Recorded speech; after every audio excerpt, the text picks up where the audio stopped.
Hello అండి, నమస్తే. నేను doctor Bhargavi Arun, paediatrician, Raghave hospital.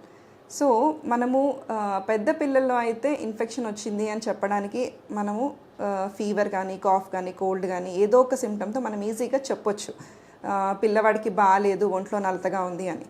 మరి చిన్న బేబీస్లో ఎలా గుర్తుపడతాం మనము? ఫీవర్ కాకుండా ఇంకా వేరే సిమ్టమ్స్ ఏం చూసుకోవాలి అంటే బేబీకి బాగాలేదు, ఇన్ఫెక్షన్ ఉండే ఛాన్స్ ఉంది అనేది ఎలా చూసుకోవాలో తెలుసుకుందాము. ఫస్ట్ థింగ్ వచ్చేసి డిక్రీస్డ్ ఫీడింగ్ అండి. సో రోజు తీసుకునేటట్టుగా కాకుండా బ్రెస్ట్ ఫీడింగ్ కానివ్వండి, లేకపోతే ఇంకా ఏదైనా మనం పెట్టే సాలిడ్ ఫుడ్ కానివ్వండి, రోజు తీసుకునే మోతాదులో బేబీ తీసుకోవట్లేదు, for the past few days decreased appetite ఉంది బేబీకి ఒకటి.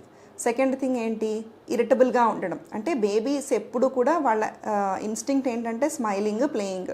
వాళ్ళు బాగున్నారు అని అంటే ఈ రెండు వాళ్ళు చేస్తారు. సో వాళ్ళు సరిగా మనకి రెస్పాండ్ అవ్వట్లేదు. మరీ చిన్న బేబీస్ అయితే less than 2 months 3 months babies అయితే మనకి రెస్పాన్సివ్గా స్మైల్ ఇవ్వట్లేదు అని, ఎప్పుడు ఇరిటబుల్గా ఉంటున్నారు, క్రాంకీగా ఉంటున్నారు, ఎక్సెసివ్గా ఏడుస్తున్నారు. ఇలాంటి సిచ్యువేషన్లో కూడా మీరు ఏమన్నా బాడీలో బ్లడ్ ఇన్ఫెక్షన్ లాంటిది ఏమన్నా ఉందేమో చెక్ చేసుకోవాలి. తర్వాత నెక్స్ట్ థింగ్ డిక్రీజ్డ్ యాక్టివిటీ. మనం ఇందాక అనుకున్నట్టు వాళ్ళు యాక్టివ్గా ఉంటే, ఒంట్లో బాగుంటే ఖచ్చితంగా వాళ్ళు ఆడుకుంటారు. సో డిక్రీజ్డ్ యాక్టివిటీ ఉంటుంది. ఇంతకుముందు ఆడుకున్నట్టుగా ఇప్పుడు బేబీ ఆడుకోవట్లేదు. ఇలాంటి సిచ్యువేషన్లో కూడా మీరు బేబీకి ఏమైనా బ్లడ్ ఇన్ఫెక్షన్ వచ్చిందా అనేది మీరు నిర్ధారించుకోవాలి. తర్వాత నెక్స్ట్ థింగ్ వచ్చేసి యూరిన్ ఇన్ఫెక్షన్ని కూడా చాలామంది పేరెంట్స్ గుర్తుపట్టలేరు.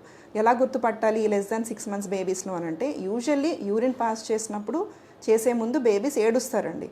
సో దానికి కూడా చాలామంది కంగారు పడిపోతారు. అంటే యూరిన్ పాస్ చేస్తే ముందు బేబీ ఏడుస్తుంది కదా అని అంటే దాన్ని మీరు నార్మల్గా తీసుకోవచ్చు. బట్ ఎప్పుడు ఇన్ఫెక్షన్ ఉందని మీకు డౌట్ రావాలి అని అంటే, బేబీ యూరిన్ పాస్ చేస్తూ ఉన్నప్పుడు కూడా చాలా ఏడుస్తూ పాస్ చేస్తుంది ఒకటి, తర్వాత ఆపుతూ చేస్తుంది అనుకున్నప్పుడు కూడా మీకు డౌట్ రావాలి.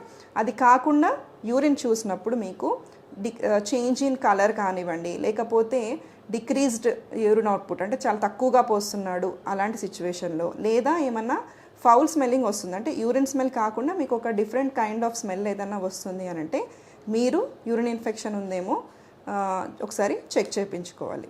సో ఇలా మీరు ఈ సిమ్టమ్స్ చూసుకొని బ్లడ్ ఇన్ఫెక్షన్ ఉందా, బేబీకి యూరిన్ ఇన్ఫెక్షన్ ఉందా, మనం ఇనీషియల్ స్టేజెస్లోనే కనుక మనము డిస్కవర్ చేసుకుంటే తర్వాత అది మేజర్ ప్రాబ్లమ్కి దారి తీయకుండా ఉంటుందన్నమాట. So hope you understand, fever is not the only symptom for infection in small babies. You have to look for decreased feeding, dull activity, excessive cry, irritability, and all these things. Okay, so hope you got what my point is. Thank you so much.